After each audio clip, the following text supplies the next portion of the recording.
Greetings, Titans. Welcome to the big picture. I'm Dave. Welcome to Dave Takes It On. EV advocates have long claimed the moral high ground when it comes to pollution. However, while they still rely on the national grid, is this claim justified? Who are the biggest polluters? And I reveal why UK drivers do actually have something to be proud of.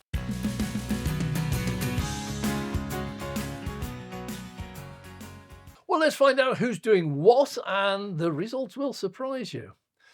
The first set of figures will come from Our World in Data. This is a fabulous website. They do a great job of compiling this data from a variety of sources into a usable form. All of their sources are identified and credited. Well, first let's have a look at CO2. Who's the biggest producer today? And no surprise, clear answer is China. We are tiny in comparison.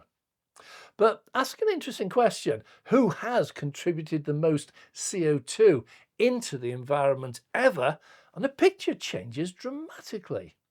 We now found it was us, disproportionately. We've produced about a third of what China has. Now, it's easy to blame others if we conveniently ignore history. But as recently as 1970, we were actually producing still far more than China. But we get back up to the present. We confirmed that we do produce only about 1% of the world's CO2. China, just 31%, not as much as I thought. America, 14%. So China is not really this massive single source of CO2 and pollution that we all like to think. And when we look at per capita, or how much each individual person contributes, we find we're doing quite well. China's quite poor. Australians are way out the worst by far, with Americans very close behind. Each Australian produces twice what each Chinese person does.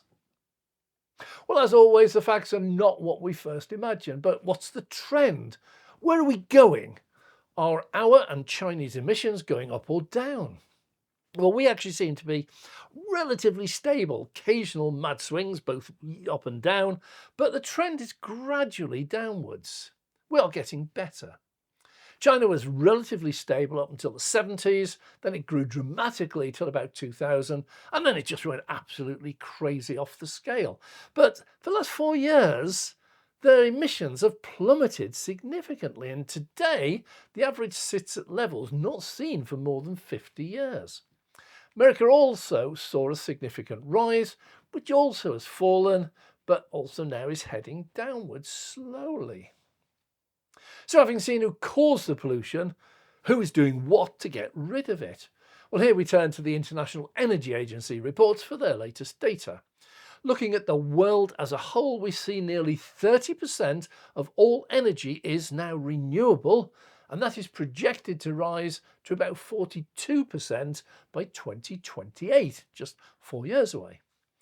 Europe is 41% now and rising to 61% by 2028, somewhat setting the pace above the world. But we here in the UK are already at 41%, that is rising to 74%. That's well ahead of the game, while America lags very badly behind, starting from a miserly 22%, rising to 34%. Well behind us even now, less than half as good in 2028. Australia is only slightly better, 31% now, rising to 49%. But a rather weak effort with the amount of sunshine and spare land they have compared to us. China, meanwhile, is 30%, rising to 47%. So America aims for about a third renewable by 2028, China or Australia near a half, UK, deservedly smug, well out in the lead, with our national grid producing almost 3/4 renewable by 2028, and, if they're to be believed, heading towards achieving our target of 100% renewable by 2030. Well, for the next 4 years globally, we are likely to see a doubling of renewable energy used to produce our electricity. That is a simply staggering sum and an equally staggering achievement if we actually get there. So is that likely? Well, the trends say yes, and the price of generation, which we'll look at shortly, will reinforce that trend. Well, this might be a great time to just take a little sideways glance at hydrogen, or H2 as they call it, as a fuel, which many people are proclaiming loud and wide it's the future. 2017 to 2022, we saw, well, virtually nothing happening. But over the next 4 years, it's forecast to surge ahead, relatively, going from sweet FA today to about the size of a gnat's widger in 4 years' time. While offshore wind is actually soaring by over 100 gigawatts, hydrogen is talking about soaring to 40 gigawatts. And the adults in the room, the rest of the renewable world, is talking about adding 3,000 or 4,000 gigawatts of renewables. Hydrogen produced will probably fill a dirigible or two, but it's not forecast to make any impact at all in the grand scheme of things. So overall renewable energy reached over 500 gigawatts in 2023, growth rate of 50% over 2022. This was actually driven mainly by China, with an increase in solar PV of 116% and wind by 66%. And the reason is down to price. It is now far cheaper to build a new renewable wind or solar farm than an equivalent fossil fuel plant. And in some shocking breaking news, it has just been announced it has become cheaper to build a new solar and wind farm than to run an existing fossil fuel plant. In plain English, it's now become cheaper to shut down the existing fossil fuel plants, even the modern gas turbines, and build brand new solar and wind farms. Well, we finally shut all of our coal-fired generation because they just got too expensive to run and because of the massive pollution they generated alongside the electricity. With solar and wind prices falling, it will not be long before they start shutting the more expensive and more polluting gas-fired turbines, once hailed as the great saviour of the UK's electricity generation. But for that, we need batteries, grid-connected batteries, and masses of it. So where does that stand? Well, the problem with renewables is, of course, it's unpredictable. The storage system is also hopelessly out of date. It's still concentrating all around the world, particularly UK, on pumped hydropower. When there's excess electricity, you use that electricity to pump water uphill to a reservoir or lake, and when it's needed, just release it back down under gravity through turbines. But it has its problems. It has massive environmental changes due to the topography. That's where they're finding issues where they have big, large lakes that weren't there before. And a degree of uncertainty in a changing climate. If it doesn't rain, we run short of water to pump. So with the dramatic drop in battery prices, particularly at the low density end, ideal for long-term use in electricity storage, grid-connected storage batteries are entering a huge boom phase. China installed 5 gigawatt capacity in 2022. America, thanks to the Inflation Reduction Act, added 4 gigawatts. Now, in context, in the UK, we use around 30 gigawatts throughout the day. Grid storage capacity stood at 28 gigawatts at the end of 2022 worldwide. Most of that had been added in the previous 5 years. But now massive investment is pouring into grid-connected storage batteries, and installations are booming everywhere around the world. Each year sees the installation of the next world's largest single installation. Tesla alone, 4.1 gigawatt hours of energy storage added in Q1 2024, and a massive 14.7 gigawatt hours in the first half of 2024. And battery prices are still falling. So when linked to the renewable generation sources, solar farms and wind farms, they can double their effectiveness, and they're ideal for grid balancing, specifically over shorter time periods. This is minutes, hours, and anything up to a day.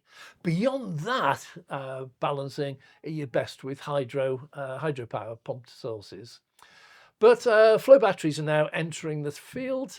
These have a lifespan in excess of 25 years, and their prices are dropping too. But the biggest change is going to be when we drop the tie between electricity prices and wholesale world gas prices. The recent absolutely massive hike in electricity in the UK, serious enough to require the government to intervene and cap prices by subsidising them directly, is an anomaly that is so far past its sell-by date. The reason for the tie is that to balance the grid at present, we still use more expensive, polluting gas-fired generators. So even though on most days up to 3/4 of all our electricity is not produced by gas, we still price our electricity based on the price of gas on the open world market. And we all saw what happens when a war in a country hundreds or thousands of miles away threatens that gas supply. We have to pay more. 84% of the time in the UK in recent years, we have used the world price of gas to set our domestic electricity prices. This sheer lunacy in the grid is proving to be a real stubborn dinosaur. We've always done it this way and it works. Well, at some point this or another government is going to break that tie. If renewables are already very much cheaper than gas, have a guess what will happen when we cut that tie to the world price of gas. Prices will drop dramatically to all of us and will fluctuate wildly throughout the day. Recently, we had such an excess of renewable electricity produced from renewable resources that the wholesale price went negative. Yeah, the generators were not giving it away, they were paying anyone who could take it. Well, I like many EV drivers and with Octopus Energy, and they regularly offer me free electricity and to all their customers when wholesale prices crash like this. Imagine the whole UK grid offering totally free electricity to everyone for short specific periods of time when renewables are generating far more than we need. We can't do that if the price of electricity remains artificially tied for political reasons to the world gas price. Break the tie. Thanks for watching. I'm Dave. If you have enjoyed this, please click the like button. And if you'd like to see more, please subscribe. It's totally free. And if you want to help the channel even more, have a look at our Patreon membership. There's something for everyone in there. I'm Dave.